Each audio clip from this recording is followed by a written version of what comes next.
What's your favorite type of cookie? Mine is a nice, warm, fresh out of the oven snickerdoodle cookie. I can just smell it now.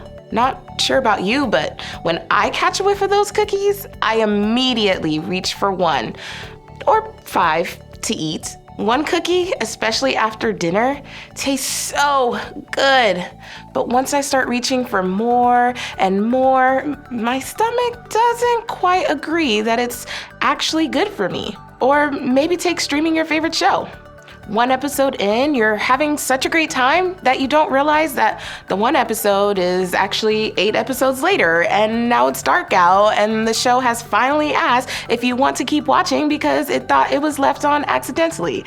Yeah, I haven't experienced that either. There are a lot of choices we have in life. Some that help to shape and grow us positively, and others that pull us in different directions, leaving us struggling to figure out which one is the best choice. How then exactly do we figure out what the best choices we can make in life actually are?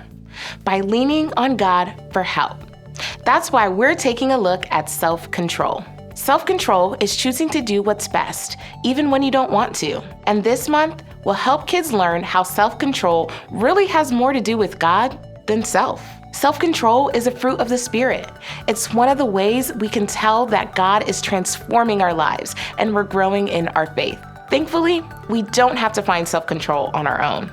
When we follow Jesus, God's Spirit is with us and helps us make the wise choice. Just like our memory verse for this month says in 2 Peter 1:3a, God's power has given us everything we need to lead a godly life. As we take kids through this month, we think it could change the way that kids relate to God, themselves, and the rest of the world. We kick off week 1 with a story about Jesus.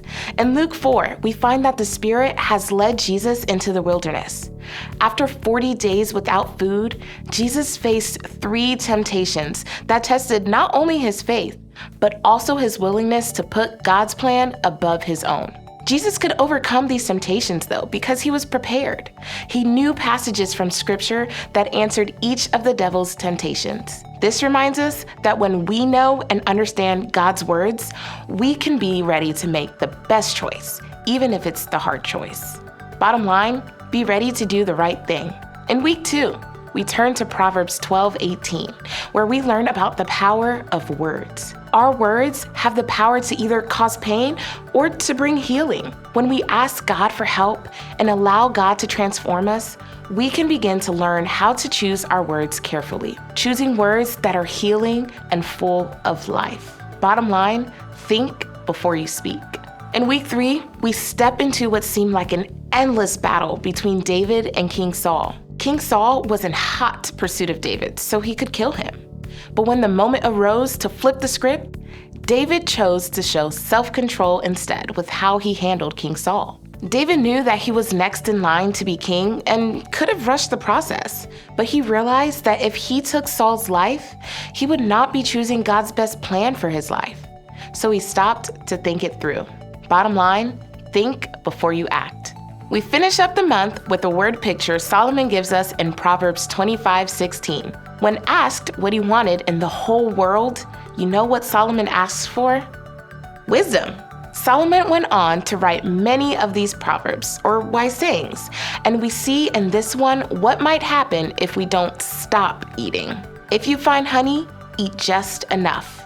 If you eat too much of it, you will throw up. This principle could be about what happens when you do too much of anything. Drinking soda, or sleeping in, or playing video games. But with God's help, we can know when to stop and think about what the better choice could be. Bottom line, know when to stop. As we learn to reflect the character of God, self-control is crucial. After all, it's a fruit of the Spirit. How we live speaks volumes to our friends, family, and even strangers we meet every day. Our ability to show self-control in the heat of a moment could show someone else what God is like. But we don't have to do this on our own. Just like our memory verse reminded us, God's power will give us everything we need to lead a godly life and to do what's best. Let's all learn together this month to pause, Choose the best words and actions, and most importantly, tap into God's power to show some self-control.